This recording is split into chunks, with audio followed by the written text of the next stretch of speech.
Council meeting to order. I do recognize that we are meeting on the traditional territory of the LHTAKO DENE Nation. With respect to the approval of the agenda, there's one agenda item. Can I get a motion to approve? Councillor Elliott, so moved. Councillor Vic, second. Any questions or comments?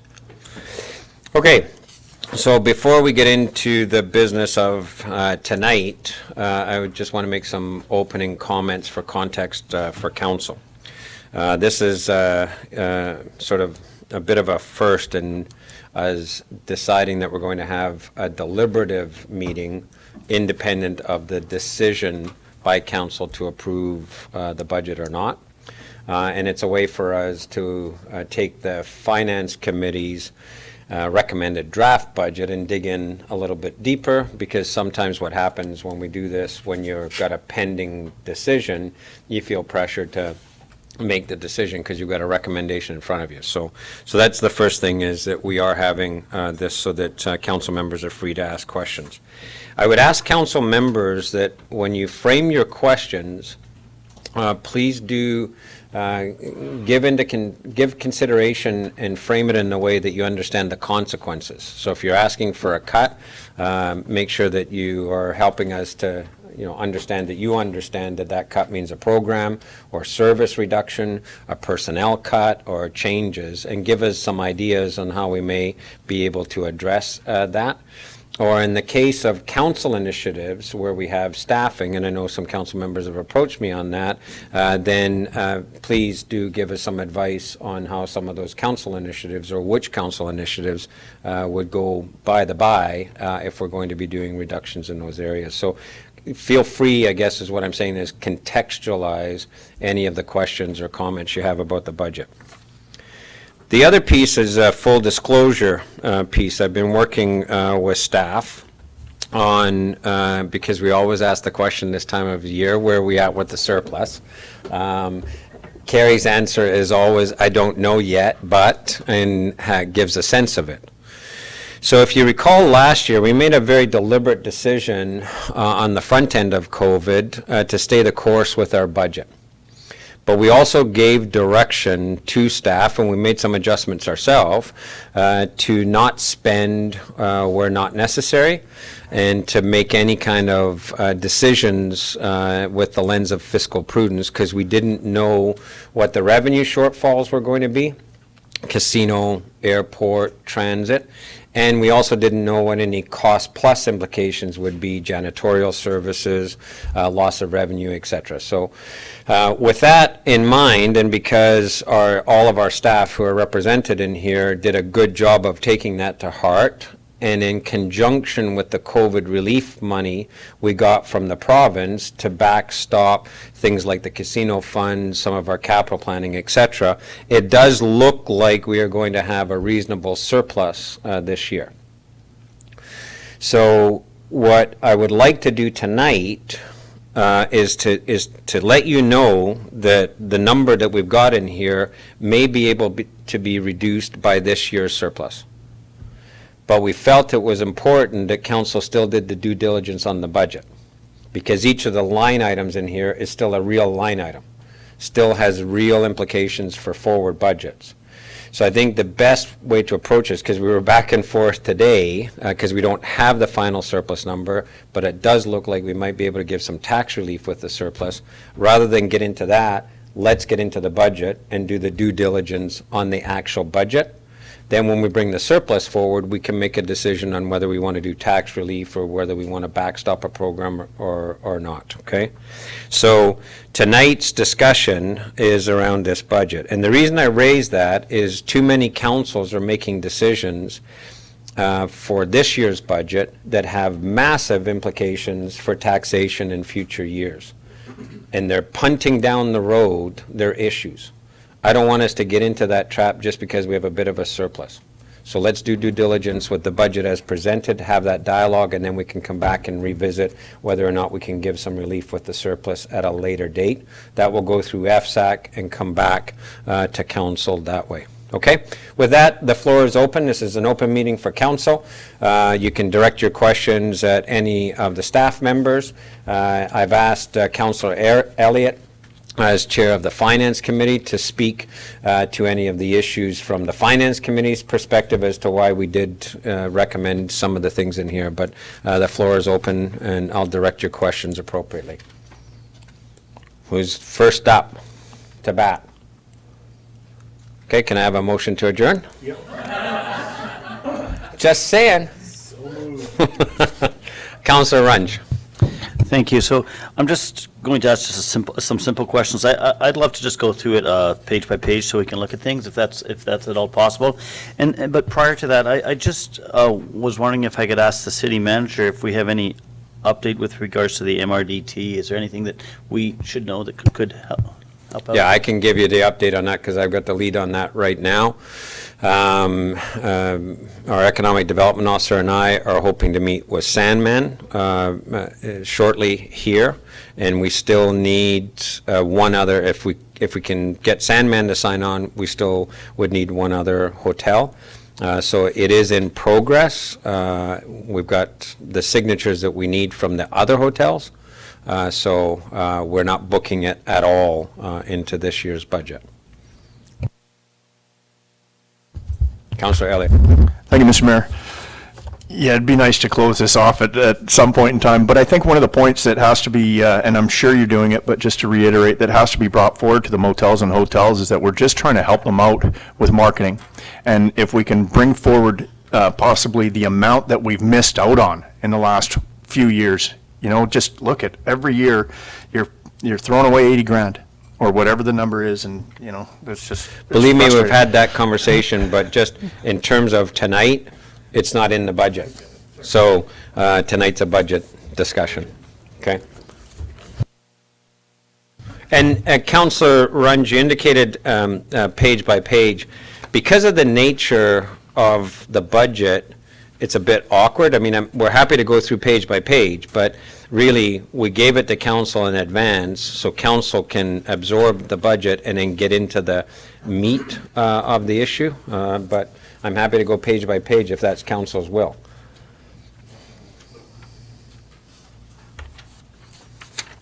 Sorry, it was actually more just to go maybe section by section. So does anyone have any comments to that? Why don't you just start as off? If I know some of the councillors have got their list, they've done their work. It's okay if we jump all over the place. And I would just ask if a council member's asked the question, you're satisfied with it, check it off your list. So. All right, then I'll get going. Thank you. Sorry, I hate to be first always, so that's why I was trying to push it off to someone else. But here I am. So page 21 of 41, water operating budget summary. And, you know, for the old mind of mine, when I look at these administration numbers or the leak detection, is that the CADA stuff? And for the administration, is that just the salaries in there? I just, you know, almost what I'd love to have almost for myself is just a little click to that, and then that expands for me so I could just refresh my mind where it came from. Director Corbin? So feel free to come to the FSAC meetings where we do go through all the detail, and we did provide everyone line by line. But just to give you an idea of so that includes a bunch of things. First, it includes a charge from kind of corporate to cover AP, my time, Byron's time. It's just a percentage that we charge all the utilities for our time. It also includes half of the superintendent's salary, includes staff training, engineering fees, small tools, leases, equipment costs, water right permits. That's all included in that administration column row. And for clarity, and again, Councillor Runge, you've been on the Finance Committee.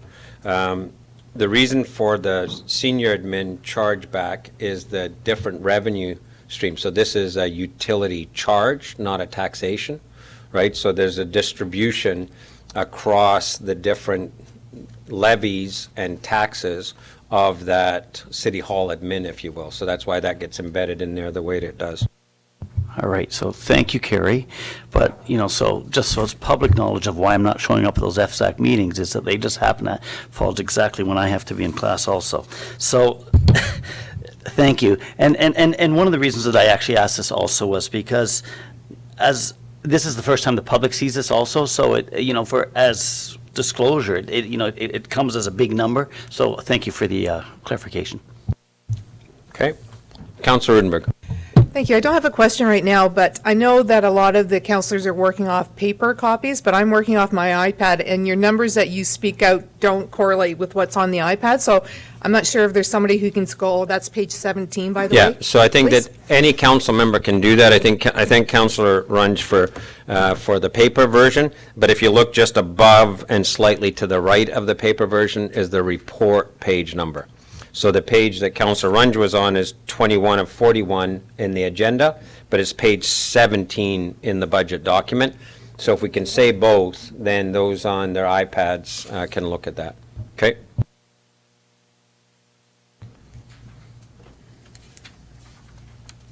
Councillor Paul. Yeah, thank you. I have a myriad of questions, and I'm not going to go through them all in one big lump. But on page 10 of 10, where it outlines the supplementals, I take it that we have already voted that, and that is not subject to change. Am I correct? No. No? 10 of 10 is in the actual, Pardon me, 10 of 41. yeah. So then if you could, Councillor Paul, that's why I was saying, reference the actual report page so that Councillor Rudenberg knows where we are. So that's page Oh, 6 that's the in the little report. 6. Okay, So I'm use sorry. both numbers. Okay, so it's item number 7.0, budget Yeah, addition. perfect, thank you. Additions, and it's page number 6 in the report. Does that help? Yep. Okay, So what's your question about the supplementals? so we do have some latitude if we wanted to discuss any changes to those supplementals, now is the time? Yep, they're part of the Okay. budget. I gotta put my cheaters on because,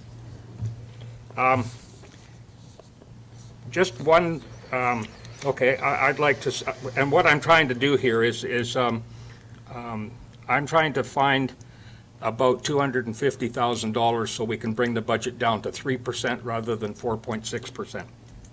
And one of the numbers that I have highlighted is for banner, benches, and signs. And I'm wondering if we can pause that one. And I'll be asking to pause a lot of them rather than reset another or totally eliminate. With regard to there's one here that does not have a number. Oh, I see, it's maintenance shop, work order program, ongoing licensing costs. Is that all one item? Yeah. Okay, I apologize. I saw a blank space there.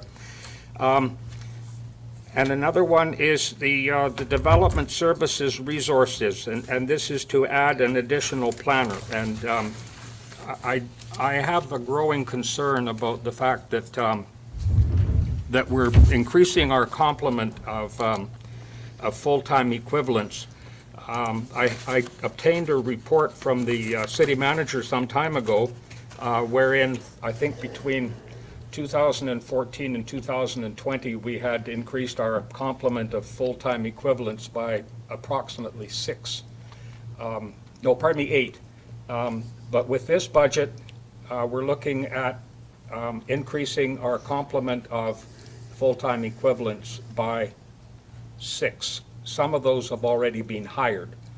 And so I'm wondering if that item could be paused, the additional development services full-time equivalent for the value of $85,000.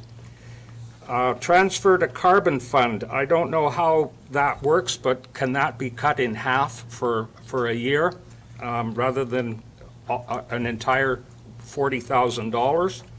And finally, under supplementals, I'd like to suggest that the city manager contingency be cut in half from 10,000 to 5,000. So if you add up the total of those items that I brought forward, it comes out to $130,000 just in the supplementals. I'll leave it at that for now. So just want to clarify, and then I'll pass it around to the various city staff. So I've got banners, I've got the FTE, I've got the carbon fund and the contingency. Those are the four? Yeah, that's correct. Okay, so let's start with the banners line item. And again, we're not making a decision tonight, so your question of deferral can be taken into consideration. But we're going to get clarification as to what those items are, right? Yeah. So the banner, benches, and signs is to recognize that over the last few years, council has invested a lot in capital and new benches, new signs, and all of those have maintenance costs. So it's to recognize that as we put in all this new capital, we have to recognize that there's ongoing maintenance costs to this capital. Sorry, again, for those who weren't involved in the previous discussion, we stated that when we make new capital investments, we have to be willing to put the money into the maintenance of those. Otherwise, you end up devaluing the investments that you made. So these are, just for clarification, not new banners, not new benches. You would be deferring a year of potential maintenance on these is what you would be doing, which again, in a future year, just requires you to catch up. So that's one. The FTE for planning. Director Turner?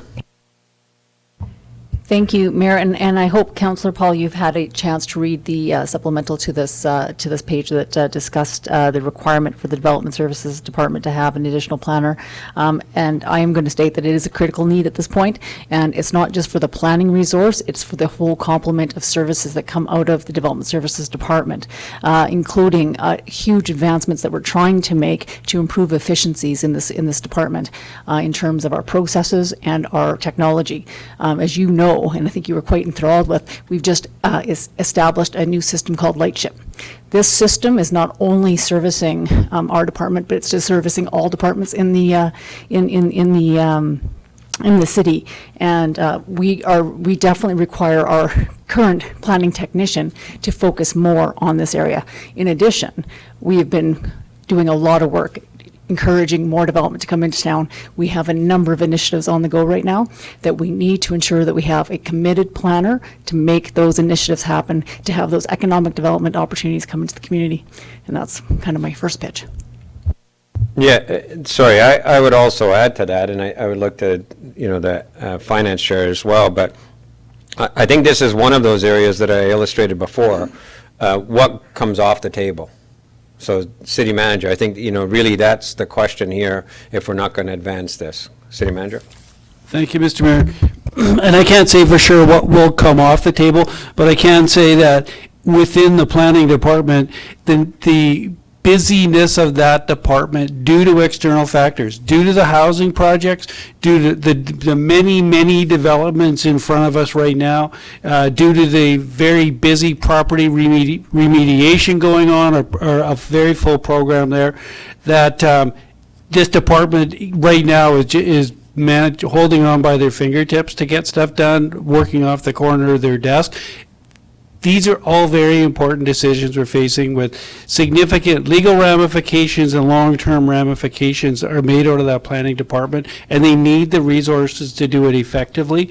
The other thing that council should consider is it's not just a one-way street that we keep adding, and in fact, within the planning department, we actually had one more planning person about 5 years ago when we were doing cuts, and it was slower then. Actually, maybe it was a couple of years, somewhere with 5 or 6 years. But were planning some cuts, and that department had slowed down because there was not the activity, the economic activity in the area, and we cut a position. We cut a full-time position. Now we're suggesting adding that position back. So that flexibility means that we can right-size that department for the level of busyness. But as the mayor has indicated very clearly, without the manning there, things have to cut. Some of council's priorities, and I do say that respectfully, but they are council's priorities around the property remediation and some of that work, and housing. Some of those priorities will have to go. In my opinion, of any of the FTE increases that the city needs right now, this is the most pressing need. Yeah, and I would add a clarification on the FTE count, because it's easy to throw numbers around, but aside from the fact that the FTE addition account doesn't take into consideration the FTEs that have been cut. It's just the added ones, especially if you're realigning positions. But you also have a number of them who are grant funded as well, not taxation funded. And so throwing around FTE numbers really doesn't do anything. And I think we've had multiple conversations as a council. If there's real work to be done, particularly work that council has put on staff, it has to be staffed. And in this case, I would suggest not adding the planning to this department, another planner to the department.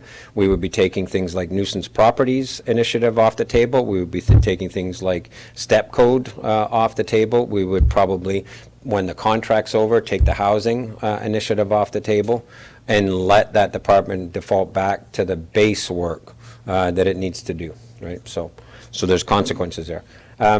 Councillor, will you flag me for this particular one? Or for, okay. And then I'll go to carbon fund and continue. Yeah, thank you, Mr. Mayor. And I think most of it's been covered off, but just to reiterate, when we're looking at pausing something, when we bring it back next year, I mean, we're just going to have to increase the budget again. But to the point of specifically development services, these are things that the community has been asking for. These are things that council has been pushing for, and I think now is the time that we've got to backstop it.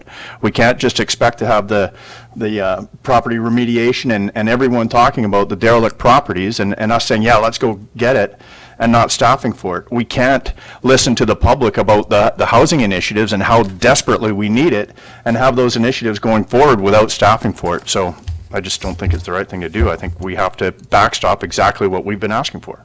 Okay, on the carbon fund, Director Bolton. So this was a decision council actually approved last year and then delayed it last year because of because of COVID. But it was intended to provide some funds so that council can meet some of their greenhouse target objectives, and also, as you might recall, council has already committed this $40,000 to the district heating feasibility study with West Fraser. So the dollars have already been committed out of this fund. So we need to put the funds in. Okay, and then the contingency, the city manager's contingency. I'd be happy to speak to that one, thank you.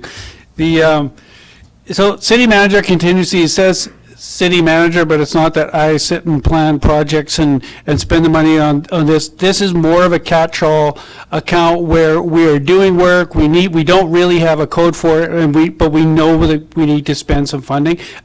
The most recent example where this would be was with the fire department when we were looking at the renovation project on that. So we ended up spending about $25,000, I believe, on engineering to really get a sense of what's exactly needed on there. It drained my contingency account. The net result of that, we put in a grant for $2.5 million, which hopefully we're successful on, but a ton of great development work. So that type of project gets covered under here, or other types of projects as the needs come up. It's a bit flexible. One of the current needs that we talked about was under First Nation initiatives, if we need to spend any money for consulting, for helping us to work through issues with approving UNDRIP and Truth and Reconciliation recommendations. If we need to do any extra work around that, there would be a little bit of extra funding for that, which is why we actually put this increase in here. Thank you. So, and I think Director Bolton, again, to make sure we're all on the same page, the way the city budget works, if we don't have a line item for the thing, then we have to come back as a special addition to budget unless we've got things like this, where we start something off, we can either go to reserve or we go to a contingency fund. Is that correct? Yeah. So it avoids us coming back for budget bylaw changes and various other things while we're doing it midstream. So I've got Councillor Elliott. Is it on this point, or? It's on this point, go ahead. Thank you, and then if we can once go back to another point, that's great too. So I've got a question though with the contingency, because my understanding respectfully is that you have a $20,000 cap before it has to come to council, before it should come to council on things like do you have, maybe a better question would be, do we have a contingency already that we're topping this up to? Like is there already 20, 30, 40 in there that we're topping up to 50, or? Yeah, go ahead, Yeah, Director so Bolton. built into the current budget, city manager already has 40,000 in contingency, so this is an extra 10,000 on top. Okay. All right. And then I've got Councillor Elliott on my speaking list. You're good? Okay. Councillor Paul. Yeah, just on, again, on the city manager's contingency, and this is with respect, the city manager said that part of that contingency may be used for things like UNDRIP and so on like that, but elsewhere in the budget, and I don't have the number in front of me, but there is a number that speaks to Aboriginal or Indigenous relations. So are we not doubling up there? No, the city manager was giving an example. The one in our community fund for Aboriginal relations is the $5,000, I believe, we've got in there. That's for hosting, gift exchanges, all of that. That's in our community budget. It doesn't have anything to do with the city manager's work, so, okay? And just to be clear, the contingency isn't just used for First Nation stuff. That, to Councillor Runge's point, it's a top-up of an existing contingency from 40 to 50 is what the request is, okay? Okay? Councillor Rudenberg. Continuing in supplementals, I just have a question around the increase for the landfill capital. It's 50,000, and I understand what it's for. So this year it's a supplemental, but next year it will be part of the regular budget, correct? Thank you. Okay. Councillor Runge. Just to, I guess, a small point of clarification. Once again, going to that banner benches and signs maintenance, my question, I guess, is, as we're building these new facilities, aren't our maintenance people actually moved to create, do the work there? Or is this just, because I see this in a number of places where we increase the maintenance costs of our newer projects. I thought our newer projects were actually going to end up saving us money on some of those things. Yeah, go ahead, Director Bolton. I guess the point is we're actually adding additional benches and we're Yeah. adding additional banners, so we still have the old ones and new ones. Yeah. Yeah, and I think if you look in the budget, you'll see we've gotten better at trying to add where we know there's incremental costs. So we've added money for trails maintenance. We've added an annual item for crosswalks, for the addition of crosswalks. So it's of that kind where we're actually making sure council is reminded, if you add a bunch of these aesthetics to the system, you're also adding a burden to the maintenance of those as well. And in this case, it would be some replacement items. So it would just be a direct replacement. A banner gets torn, it has to be replaced, those kinds of things, as well as the ongoing work to maintain them. I think it was a warranty issue, but Matt, I think, for example, on one of our playgrounds, it ended up being a warranty issue, but one of our playgrounds, there was some issues with two of the features, for example. If that hadn't happened in warranty, then that has to be absorbed into the maintenance budget. And because we invested in higher-end playgrounds, there's a higher-end cost. That's what we're trying to capture, so that we should be fully aware of that, and it should be budgeted. Councillor Paul. Yeah, just to staff, a procedural question, and use the example of the benches and the banners, et cetera, for $20,000. I'm in the process of looking at purchasing a city bench in memory of my mom and dad, and that's a $2,000 cost. So does the revenue portion of that, is that reflected in that $20,000? No, it's not. The 2,000 basically covers the cost. That's how much the benches and the cement and everything that costs to put those benches in. So, and as an example, and then there's ongoing case, maintenance. we then pick up the ongoing maintenance Yeah. of that. All the individuals do is pay for the capital cost. We then have to maintain. I want to be clear. This kind of budgeting is more transparent than what we were doing before. Like that's where we're trying to get to, is that it's all well and fine for council to say, we want our planning department to do X, Y, Z in 1, 2, and 3, and then they struggle, and so, and then we get developers complaining that the planning department's never available to process their permit, or there's not in time, et cetera. So what we're trying to do is get more transparent. It's the same when we add amenities. Amenities come with maintenance costs. Here's what we're saying it may cost us on an ongoing basis for banners and benches and signs and so on, right? So that's all it is. Okay? Councillor Runge? Just one last question for the city. Oh, just for the city manager on this point. that, yeah, okay, Thank you. Contingency. Historically, has that contingency always been overspent or always pushing the envelope? Like, see, my question is, is this needed going forward, or is it easier to just come to council once or twice or when needed? Well, thank you, but from a matter of efficiency, Counselor, I think sometimes you're better off having a contingency account. I mean, certainly, we could cut out all contingencies throughout the whole budget process and say, no, we'll go right to the bone, have planned for a big surplus, and then come to council every single time there's something that's not specifically a line item in the budget. But I think that gets to be really inefficient. And if it's a big line item, absolutely. Our goal is to make sure that council is aware of all the spending. But with small line items, or you're planning a little project, it's difficult to come to council with every one of those projects. It's just not an efficient way to do business, I don't believe. Yeah, but Director Bolt, so sorry, I'm gonna, we've got a $26 million budget, and we're going around in circles on a $10,000 item.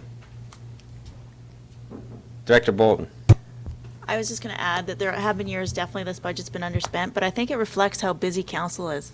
Council's got so many strategic priorities and objectives that it really does end up us having to spend doing consulting and various things. So this year he was almost bang on with his contingency dollars.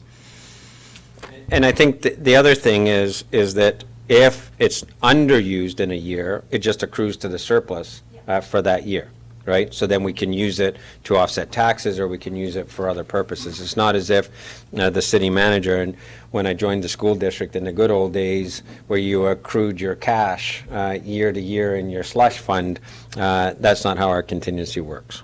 But we've got a $26 million budget. Let's try and get into the meat of the budget. Councillor Vic. Sorry, I've just been going through my questions based on my notes, and I just randomly picked page 29 of 41, page 25, Councillor Rudenberg. Two questions on this page. First question is corporate services, line other government services. I notice there's an $18,000 lift over last year, or budgeted lift. What is that for?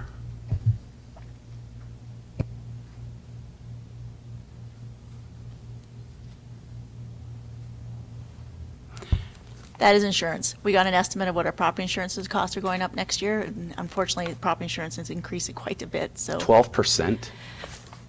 That's, That's a huge lift in insurance. Can we get another bid? So I can tell you it's lower than what we're dealing with at the CRD. Holy The CRD crackers. is, actually, the sticker shock on what we're dealing with at the CRD is quite nauseating. Should we create our own insurance company? No, sorry. Strike that question. Second question, page 25, is downtown washrooms. I notice there's a 13% lift in the, and by the way, the downtown washrooms are very well utilized and an essential component of the services we offer to residents. So I'm not criticizing the lift in the cost, but there is an $11,000 lift in the maintenance. So is that COVID related, or is there another reason for that? it's reflecting the extra cleaning that has had to occur. You know, over time, we've had to adjust how we clean, having two people there, having bylaw watch over, so it's just reflecting the actual costs that we are incurring there. So we weren't budgeting enough for what we were actually having to do. Okay. Okay, I'll pause. No, go ahead. Someone else can have a go. take the floor for a while. It's all Okay, good. Sure. Page 13 of 41.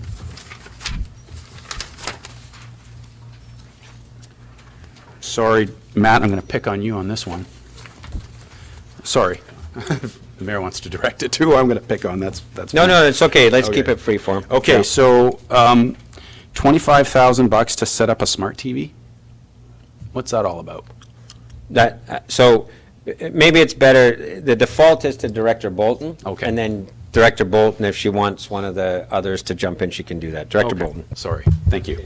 Yeah, so in the new building, we're looking to give them a meeting space similar to our Fraser room and similar to the TV room downstairs in the Forestry Information Center. It's just so that they can have video calls with their consultants as well, just so they can Zoom and all that sort of stuff. It's to give them that same capacity at their new building. So just for clarification, what is the price tag here? Is it for the 25,000, TV? yeah. It's for the TV and the wiring, it's everything involved, right? Okay. So I'll have a follow-up on that. Can we not, we're spending 100K plus to redo our council chambers to be prepared for the future. Can we not go back to, the process where we selected the bidder for that project and not tack on the public works as a bolt-on? There must, that seems, and I'm not a professional in installing smart TVs or all the electronics, but. So sorry, it's not, like, the installation is one thing. These smart TVs with all the bells and whistles are what's costly, Okay. right? That's what I was trying to clarify. It's predominantly the capital cost of the TV. But here's a question, though. In terms of this being a taxation issue, I think that we need to be clear that this is a COVID issue, right? So this is COVID dollars, Okay. right? That's the page you're on. is Right. How Right, we're right. suggesting You're we use the COVID. It's not a taxation issue.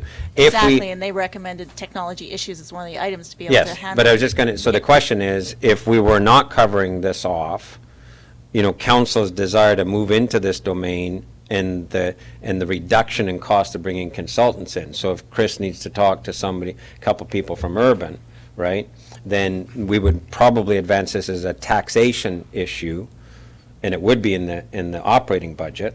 And the argument would be the, potential savings of not having to bring the consultants up in person, right? But we're able to cover it off of COVID, so it's not an actual taxation issue. Okay. Okay. I'm good for a moment. Thank you. Okay? I think I saw Counselor Paul, I think you were flagging me. I You didn't okay to want go? to sort of hog the whole. No, it's meeting all here, good. but If whoever's got the questions, okay, get them so on the I'm- floor. I'm going to continue, and I'm on page 7 of the report, which is page 11 of 41. The brand winter street banners, is that something that can wait? It's only a $4,200 expenditure, but I'm trying my best to try to find some money here so that we can bring that tax rate down. Who wants to take this? Yep, so we just have that in there because all of the banners that are up right now, the city banners, do need to come down to be cleaned, and that should happen on a yearly basis. So when they come down, we would put up winter banners in high-profile locations around the community, not as many as we have up in the summer, and then they would come down, just so we'd have a rotation each year, but that's what that's for. So, Okay. again, I think that the short answer is, in this case, yes, if it's council's will to not do winter banners, council's got the ability to say we're not doing winter banners, but it's $4,200 to, get a bit of a maintenance thing too, right? So, yeah, go ahead, Councillor Elliott, as. Yeah, and then if we've got the winter banners as well, it's just going to extend the life of the other banners too. So it just adds to our.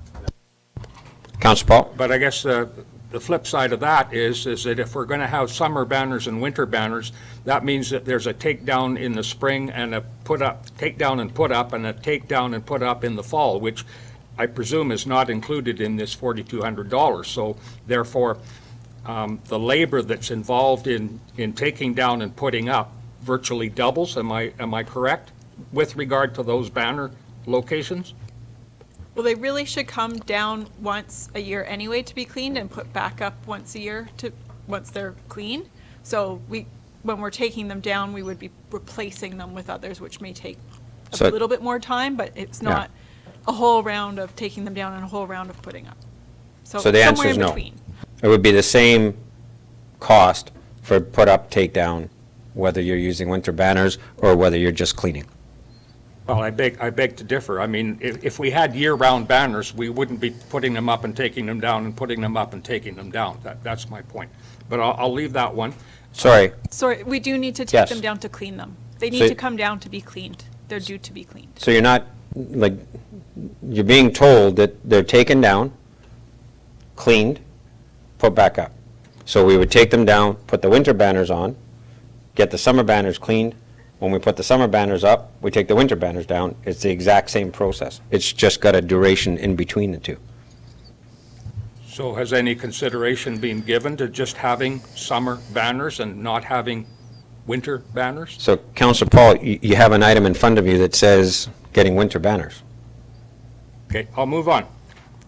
With regard to the $15,000 for the repainting of the rotary clock minus $2,500 that is built in to that number for ongoing maintenance, I went and had a look at that clock, and it doesn't look to me like it really needs a fresh coat of paint. And my thinking is that the reason that we're painting it is to basically tweak the color just so that it fits with the branding. Am I? So maybe somebody could tell us what our negotiation with Rotary on this and the decision made by council that this line item's here. This is a decision that council's already had in front of it and made. Director Bolton, who wants to lead that?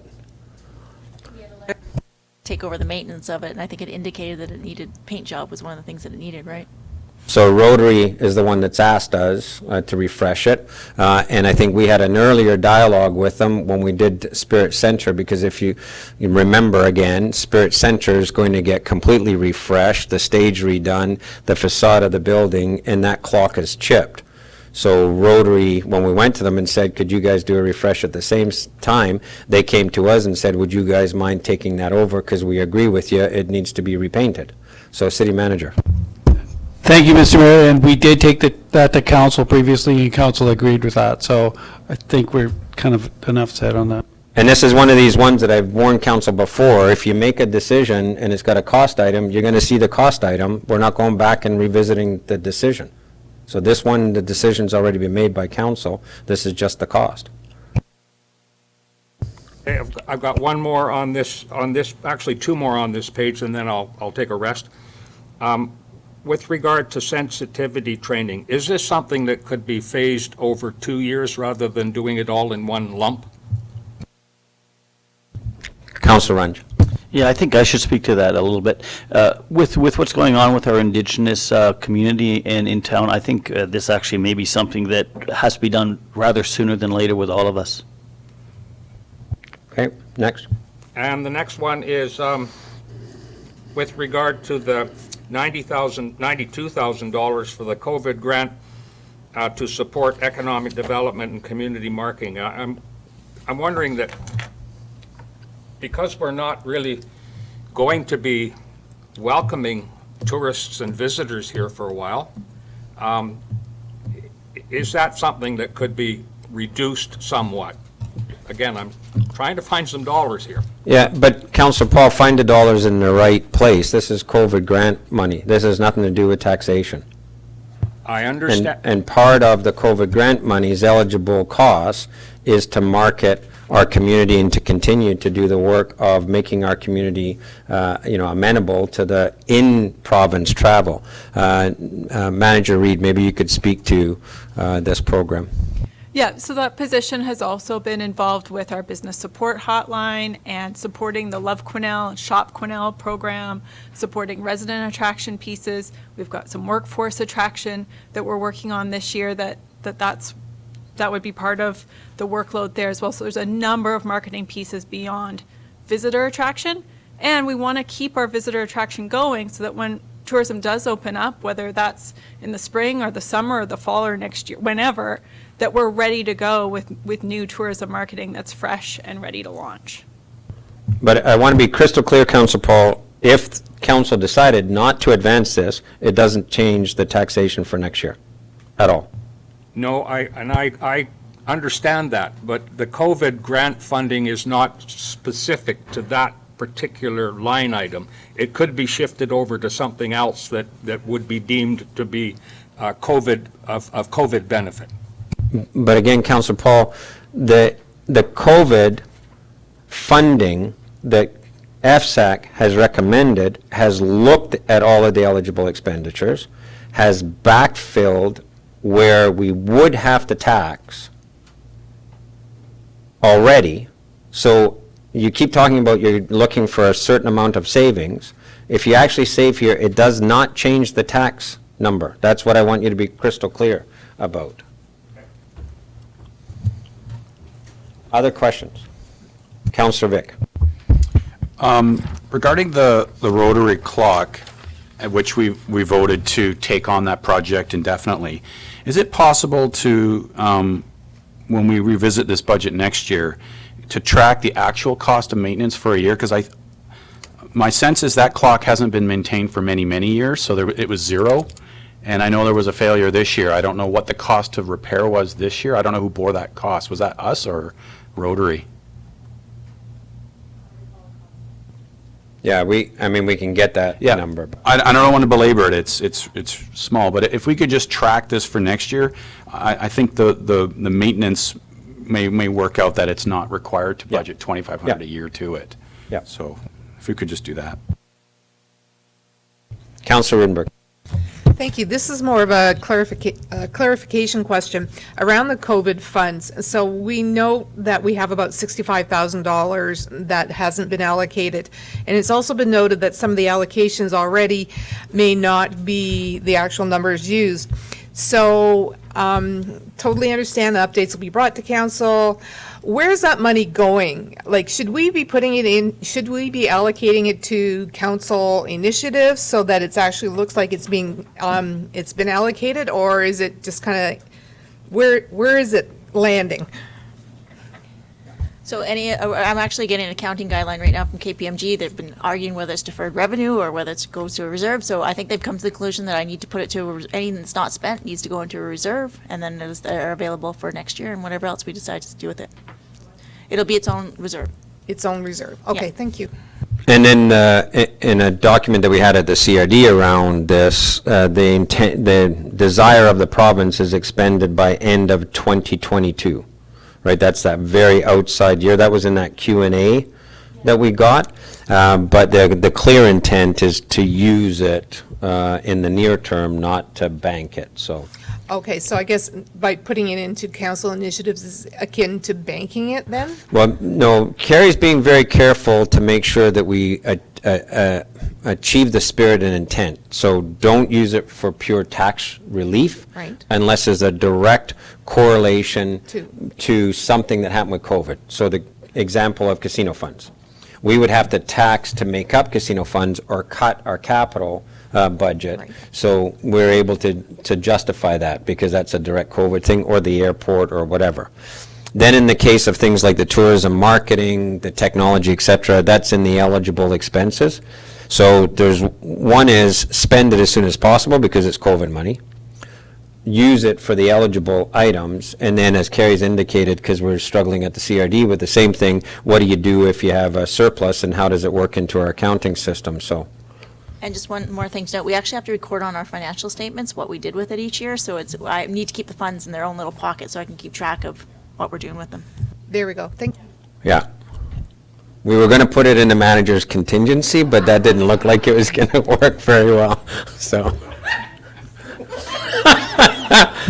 Bang, there's one for me tonight. Okay. Next questions. Councilor Paul. Thank you. Page 9 of the report, or the hard copy, page 13 of 41. And I hate picking at these little guys, but here we go. It's hiring a consultant, and maybe if you hadn't have put consultant in there, I wouldn't even have noticed, but the Wi-Fi connectivity, why can we not get our carrier to fund that, rather than going out and hiring a consultant? I can speak to this one because I was the one that argued for this, this isn't a carrier issue. This is a dispersal of Wi-Fi throughout the whole community, and it's for us to understand what the implications are for this, so that we can go to the carriers. So as an example, we're building, hopefully, if we get the grant and so on, an RV park. We never thought for a minute about Wi-Fi capability in that RV park, right?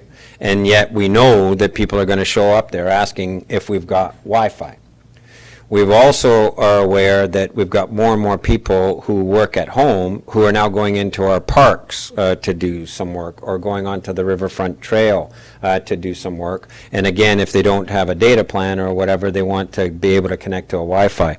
So this is an assessment of the kind of best available technology to get the most dispersed Wi-Fi in our community as we can, which allows us to then go back to the carriers and have a conversation about how do you guys do this, right?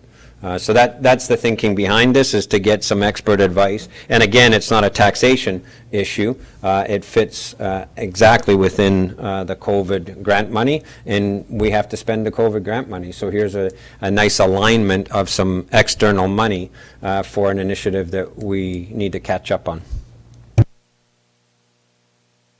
Okay, one more. Actually, two more. We can remove consultant from that if you want, if it make you more comfortable. Just have Wi-Fi connectivity. No, that's not going to work. With regard to the committee tables and chairs, and I know it's a small item, but where specifically do we need new chairs and tables for committees? I believe it was, I mean, Rhea might be able to, it was for all these chairs in here and for our tables out here. It was just to make ones that are these ones are difficult to clean. It would be much easier to move ones and that sort of stuff. Okay, they look fine to me. But again, Councillor Paul, the quips are really kind of cute. But look at those chairs through the lens of COVID, right? So we know that the virus sticks around on all surfaces for a period of time. So if we don't use, again, not tax money, money given to us by the province to adapt to COVID, to do something about that, then what you're saying is you're going to carry forward more janitorial costs, which is a tax issue. So that, amount of money in there isn't just okay, they look fine to me. They're not fine relative to COVID. We've got some COVID money. Let's deploy it appropriately. So will we be able to recoup any value for those, or do they go to the dump? This is a $26 million budget. I just want to remind everybody, and we're dealing with money that's not taxation money. And we're dealing with something that we probably wouldn't do with tax dollars for some time into the future. So we have some windfall money to replace some chairs at the price that we've got here, and we've got a $26 million budget that really, quite frankly, has been nickeled and dimed to this point.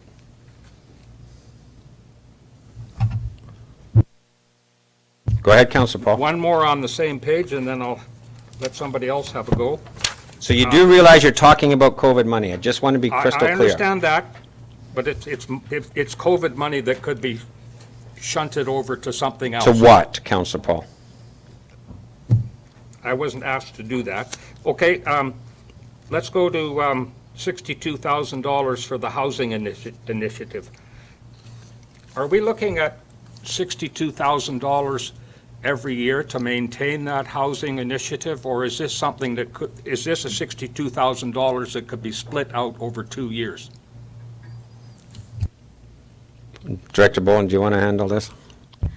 These were just funds that were allocated so that, because housing initiatives is a big part of council's strategic plan, so that we have the dollars available as we go through the housing initiatives for the various projects that council needs to address. So And it's again- as council uses it, the funds would be. And again, Councillor Paul, this is COVID money, not tax money, money that we've been given as windfall money to advance some of our projects. Housing has become a significant issue because of COVID, because of people relocating here, and we are now in the process of looking at land, we're looking at working with developers, and we have a council strategic initiative. If you happen to split this over 2 years, it makes no difference to the taxpayer. None whatsoever. And if every item in here that you've suggested we delay or do whatever, we're A, not meeting the spirit and intent of the money we were given, B, not using windfall money appropriately, and C, we already have an overage in this count unspent. So it's not as if we've got a whole bunch of COVID things and we don't have enough money. We actually are not able to spend the entire amount. So all the questions you've asked around this have nothing to do with our taxation for next year. a question, and that is that, are we allowed to, and I presume the answer is yes, but maybe I'll be corrected, are we allowed to save some of our COVID money for a future year? Councillor Paul, we just had a substantive conversation about that not 5 minutes or 6 minutes ago. So I don't know how you missed that. Councillor Rudenberg asked the question. So no, we're supposed to be spending the money. It's supposed to be accounted for separately. Director Bolton pointed out that she's having to meet with accountants to try and figure out how to account for it separately. And in a Q&A that we got at the CRD, when they asked this question, the intention of government is to get it out the door because it's COVID money, but to have it all expended by the end of fiscal 2022.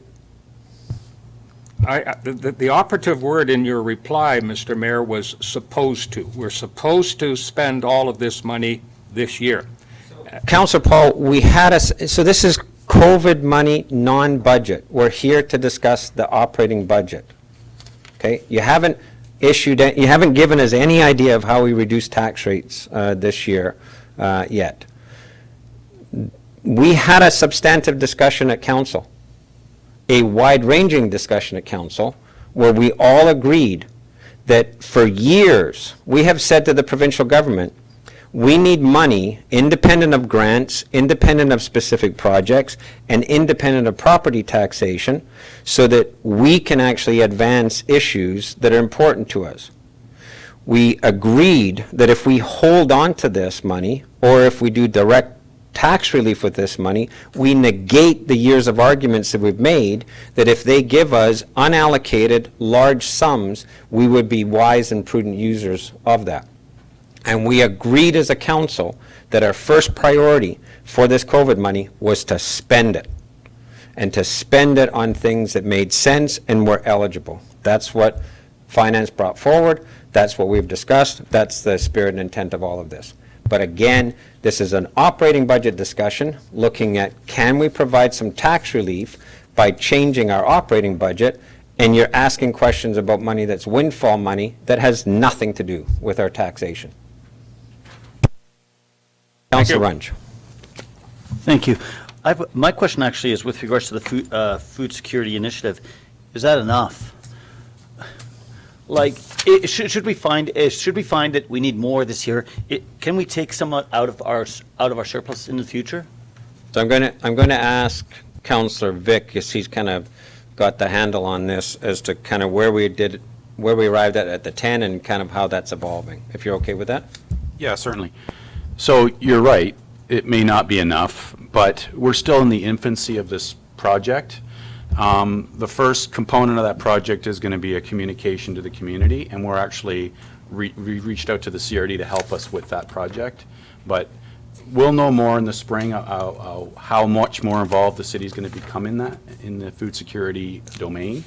But I appreciate the sentiment, you're right, but it's too early to tell. And we will be coming back on that point. We will be coming back with an adjustment to what we don't have currently tagged, right, on the COVID money. So it's still going to be sitting there and available should that evolve. Other questions or comments?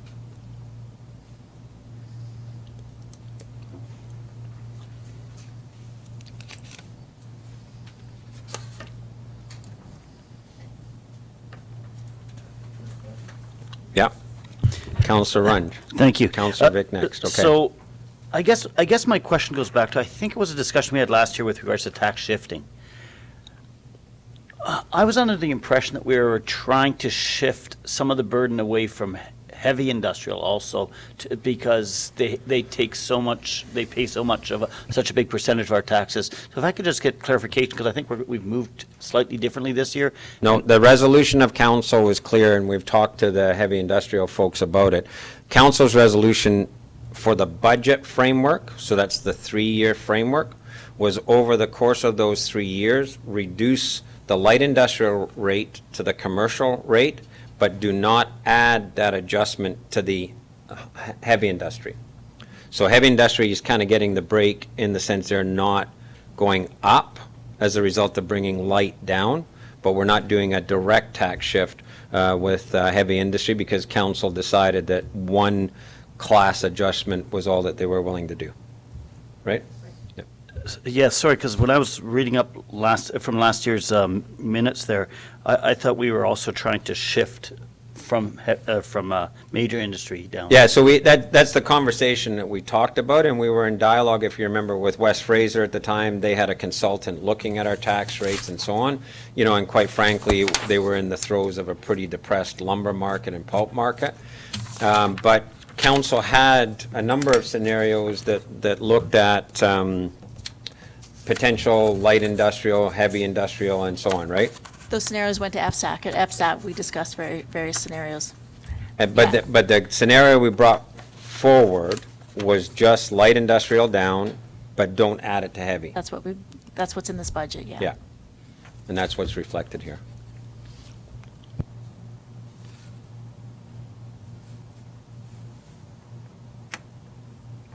Councilor Vic? Did you want to follow up? Well, yeah, because I guess it doesn't solve that problem that we're sitting with this. I'll consider it a liability because we may get a downturn in the future, and we're still stuck with this major burden to major industry, and it flies in absolute against my personal view of I want my home tax also to go way down.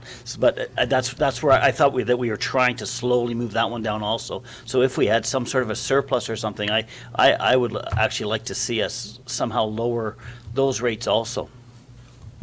So just for clarity, the budget reflects council's decision for the framework, so it's accurate in that regard. If council, anybody wants to come back and reconsider what we're doing with light and heavy industrial, then that can be raised and sent to Councillor Elliott for another consideration. But the way we're doing it now is we do a 3-year framework, and then the budget annually fits within that framework, and this budget accurately reflects council's decision. Okay, Councillor Vic?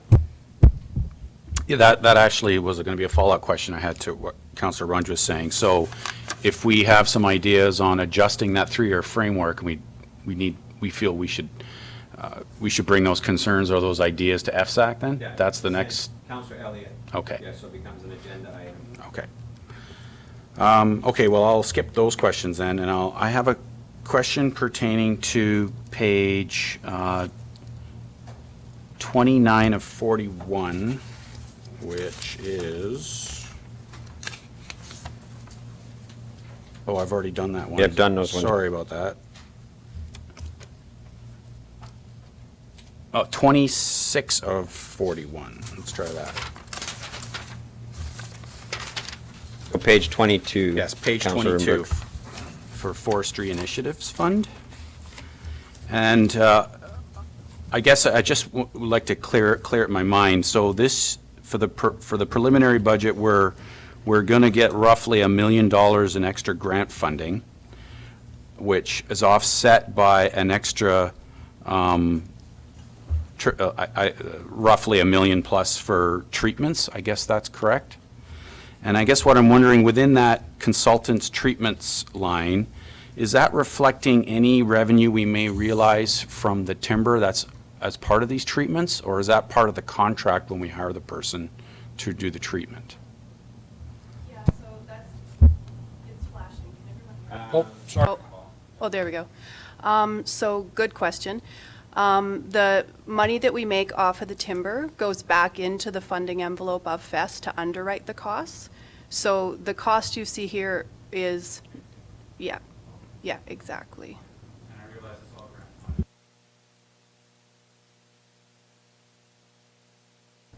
And it might be important to point out that cost recovery for staff time is also taken out of that grant at the time. So the delivery allowance we get for administering their grant actually pays for Lacey and I instead of taxation. Okay. Other questions? Councillor Paul? Thank you. We're looking at page 15 on the report, page 19 of 41 on the hard copy. And just a question that I noticed that government grants are down by 33% and other revenue is down by 26%. 27%. With regard to the reduction in government grants, what is the main driver there for that change?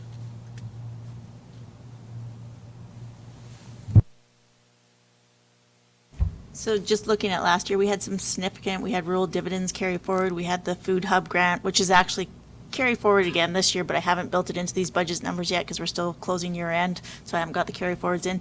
So there's just a lot of economic development grants, so depending on the year, this number fluctuates quite a bit. Thank you. I kind of expected that. But just for clarification, in the 1,578,000 budgeted for 2021 are the COVID grants that we've got in for the RV park and all that stuff part of it? The 1.5? No, because those are all capital grants. Yeah. Yeah. Yeah. So any capital grants, Councillor Paul, is not picked up in here. These are things that offset potential operating or administrative costs. Thank you. Next page, 17 of the report, 21 of 41 of the hard copy. Could I just get a refresher on where we're at regarding frontage taxes versus parcel taxes? I knew that we're moving some stuff around there, and where are we at on that? So council reviewed the issue and we left frontage taxes as they are. So the frontage taxes are still the same and the parcel taxes are slowly coming off. So South Hills 1 came off and then South Hills 2 came off the next year. This year, South Hills 2 comes off. So in other words, we will eventually, we will not have parcel taxes, but we will have universal frontage taxes. Thank you. Oh, I'm sorry. On page 19, which is 23 of 41, tell me why we see such a reduction in recycling. That's due to a couple of issues. So we renegotiated the large contract. It was broken up into several smaller components, which have reduced the price. But another change was the CRD is now paying 75% of the depot, and we're only paying 25%, where before we shared the cost 50-50. But their residents use the depot more than we do, so it made sense that they paid a larger share of that. Thank you. I think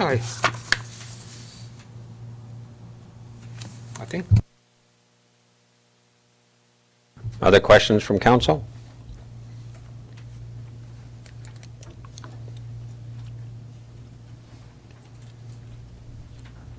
Councillor Renfrew. Thank you. Just a short question, a small question, maybe for too small an amount. Page 26 of the report, 30 of 41. And it's with regards to the healthcare rental property. Is that for the new furniture every time someone moves in? Or I guess, because I understand that we originally put that money into furnish and get that apartment ready, but I'm just curious if it's, like, are we subsidizing the rent also, or still?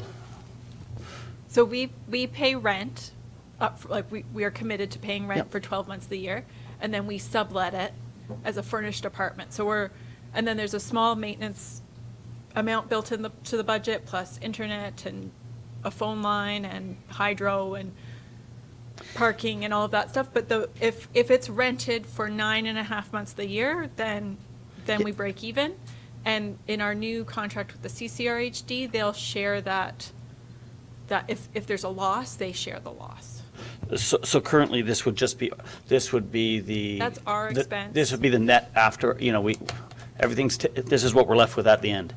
So, No, this is No, just the this is the expense. Just upfront the expenses. expense. Yeah, It's I'm not sorry, shown. so The revenue's not shown. So that revenue would show where then in our budget? Director Bolton. Sorry, that goes to Director Bolton, sorry.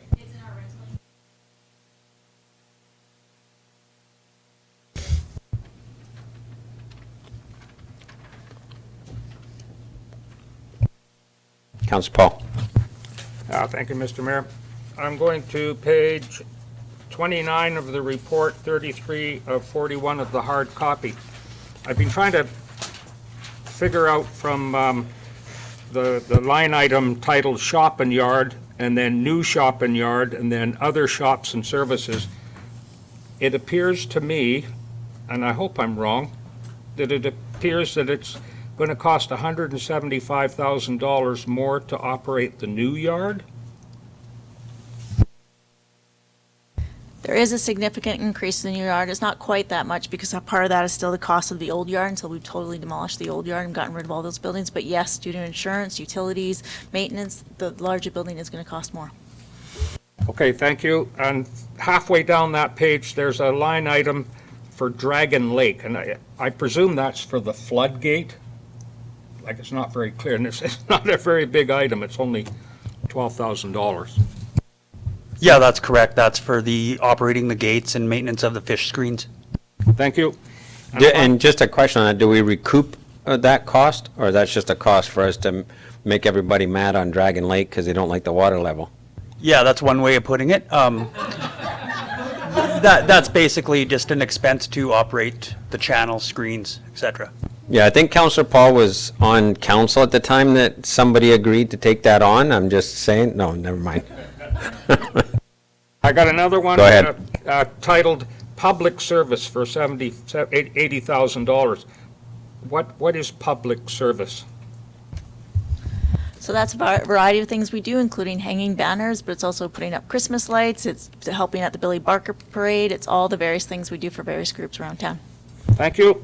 And finally, I noticed that water operating, the expenditure for water operating is down by 46,000 and change. So why, in view of a 5% increase in water, are we looking at a reduction in expenditures? So the reduction is due to one of the South Hills parcel taxes debts coming off. Yeah. Other questions or comments by council? Councillor Vic? Thank you, Mr. Mayor. So I'm back to page 29 of 41, or page 25, and I just noted that we were planning on hiring a council initiatives coordinator. It didn't materialize this year, and it's removed from the budget for next year. So we did hire a council initiatives coordinator, but we, sorry. Oh, sorry. So that position was put in place, it's actually Lindsay. So, but what we've done is we've consolidated her wages into economic development. It's just easier for us to track all of Amy's department in one department. So you'll see a bump up in economic development, that's the offset of that. Okay, thank you. She's working for free. She likes it so much.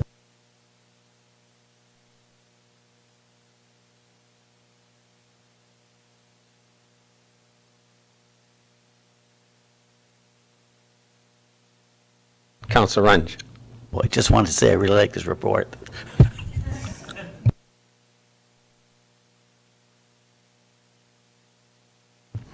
And for clarity, for those who are watching, there's 3 council members that are not asking questions, and those 3 council members make up the Finance Committee that recommended this budget. So Councillor Goulet, Councillor Elliott is the chair, and myself as a member. So that's why you see the other councillors asking the questions and the 3 of us sitting back, because we've had the privilege or the burden of doing all the work to get it to this point. So privilege, okay. Councillor Paul. Thank you. Page 30 of the report, 34 of 41. I know everybody around this table knows the answer to this question except me. What does SCPG stand for?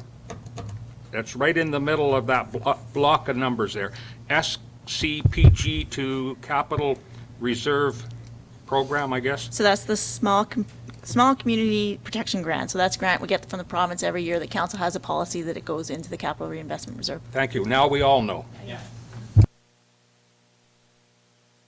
That's the line item we'd like to see tenfold, like a $20 million kind of ballpark, right?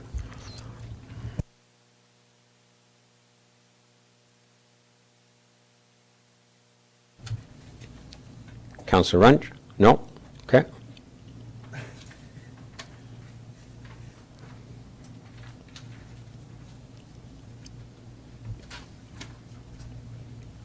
Councillor Vic? Thank you, Mr. Mayor. I got pair of questions here. Page 31 of 41, which is page 27 of the report. Again, it's another administration question for emergency fire services. Is this 12% insurance again?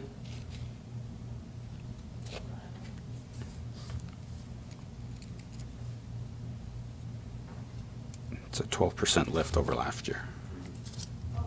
I know what this is. This is the overlap as we hire a new fire chief. As Sylvan retires, Okay. So it's wage differential or something? Okay. And then the next page, I have a note here. I can read my handwriting. Oh, yeah. So, is 2% enough? We're budgeting for RCMP operations. Is 2% enough of a buffer in anticipation of perhaps unforeseen costs to RCMP operations? so this is based on the forecast that they give us each year, so that's what it's based on, but obviously there's a lot of other issues, the RCMP that you guys are all aware of that are happening that could change this in the future, but they do give us a yearly forecast. Yeah, and sorry, we had a public safety meeting where we were talking about some of these issues, and Councillor Vic, you had mentioned that it was 2% here, and I recommended 2.5. So this is a 2% actual lift per year that covers. The 2.5 dating back to, what is it, 2016 or something like that they've suggested for when they settle the collective agreement. Are we saving that and setting that aside? So we do have I have accrued the estimated raise that they forecasted for us, but the whole unionization thing could be additional on top of that. There's a lot of challenges right now. Projection of the lift on an annualized basis, there's a potential back charge looming. That's the 2.5 we were talking about that we don't have a reserve for, correct? I have a reserve for the raise that they have not gotten over the last few years, so whether that's enough to cover if they, I don't know. So the question that came Yeah. out, and it's a good point to Yeah. clarify, what's the annualized percentage that you're putting I'll in there? have to, I don't have that info Okay. right here. I will let you know. We're going to come to you actually on that, and for Okay. all of council's edification, since we've got the RCMP piece, we're going to do a strategic piece on the RCMP. We'll run it through our Public Safety Committee and then, bring it to FSAC. But there's a bunch of accruing potential liabilities around the RCMP, the collective agreement, the wage settlement with that, Surrey switching to a municipal police force because they have green timbers down there, but they also contribute a very large proportion of those headquarter costs. How is that going to be distributed across the province? Changes to equipment, body cameras or changes to Kevlar, et cetera. So we think that we're at a stage where our detachment is staffed appropriately. Our detachment's actually working really well. When we show you the crime stats, it's looking really good, the prolific offenders team, et cetera. So now we've got the ability to look at the fiscal vulnerabilities around the new municipal police agreement and so on. So we'll bring that to council at a later date. But this is just the annualized lift, not the accrued one, okay?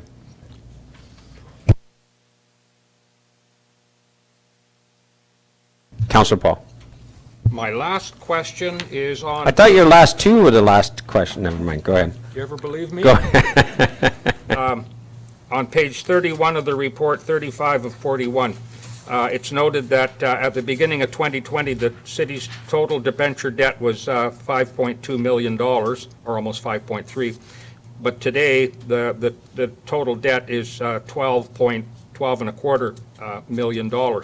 My question is, where are we on the debt scale? Because we've got other major projects coming up. I'm trying to get an idea of, what kind of position we're in relative to debt. So our debt's still a fairly small part of our operating budget. I think we're at I've got it right above. Our payments are 4%, and you're allowed up to 25%. So there's lots of room, but of course you have to pay for that debt by taxation too, right? So that becomes a challenge as well. I think, Councillor Paul, so that people don't get the willies, within our capital plan, The only pending large potential debt item is the fire hall and what we're going to do with the fire hall. And that's why I think it's important, for council that if this grant doesn't go forward, we may have, a potential one-quarter cost solution to that large potential debenture, right? So, but that's the only one that really, in the capital side of things, is the large one, other than some water and things like that we're hoping to get grants for, okay? What But- about, excuse me, what about Johnston Bridge, Moffett Bridge? Yeah, so we don't have anything in our capital plan about that because we haven't planned that forward.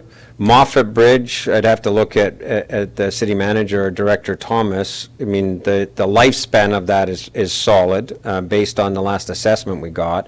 And we're going to bring something back to council because the range of options from the Johnson Bridge is a bit of a nominal investment for residential traffic to a full bridge replacement. So we haven't put that in the capital plan because we don't know the direction of council on what they want to do, right? But maybe we could speak to the Moffett Bridge, just the status report we got from that. Thank you. So a couple of points there. On the actual Johnston Bridge, we're bringing that report back, and that'll be very shortly. We've actually just got in that, Chris has just got, Director Colbin has just received that report in from the engineers. He's going through and just making sure it looks correct before we take it to council. So that'll be very quickly. With regards to the Moffett Bridge, when we had McCall Engineering look at that bridge, even though it's consumed quite a bit of its lifespan, he says that the bridge is very well built and was in excellent shape. There was a few small modifications required to it, just to repair some of the gaskets and stuff like that to make sure that water's not leaking into the internals of the bridge. Those were all taken care of, all the ones that were pointed out. So it's in really good condition. Is it a huge expenditure at some point in the future? Absolutely. So it is something we need to be aware of as a council moving forward. How do we afford that bridge? But we've got a couple of things in play. We've made it known we're trying to get the province to consider taking that bridge back because it should never have been dumped on the municipality. It's part of the provincial road infrastructure. And then the other piece is we really only look at our capital plan, and that bridge replacement's not in our capital plan, right? So we don't do that projection forward. Other questions or comments from council?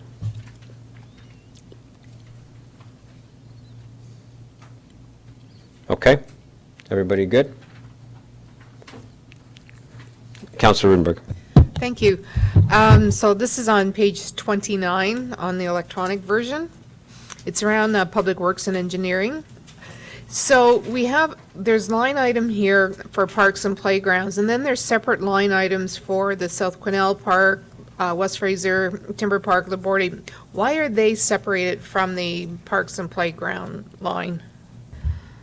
We've had questions over the years how much our major parks have cost us, so we're trying to track it by major parks so that we can answer when those questions come up, how much do these how much does West Fraser Timber Park cost and all that sort of thing. So it's just to give us better information for when those questions come up. And that's another one of those strategic discussions that we've got in our list, is the state of our parks and the ongoing maintenance of the parks and the use of park land, et cetera. And so I think we started 4 years ago of trying to actually book time so that because before we couldn't answer the question. If you asked, how much does it cost to maintain X park, we couldn't answer the question. So that's all this is trying to do, is answer that question for us.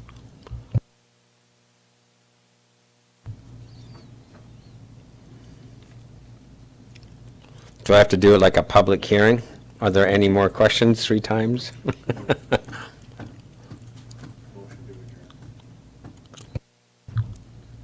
Just 2 seconds. No? I've got a motion to adjourn on the floor. Seconder? Councillor Runge, second. Any questions or comments on adjournment? All in favor? Did you have a... All in favor? Okay, thank you, council, for your due diligence on this. Thank you to all of the staff who came and joined us on a very cold night. Very much appreciate all your work. We are adjourned.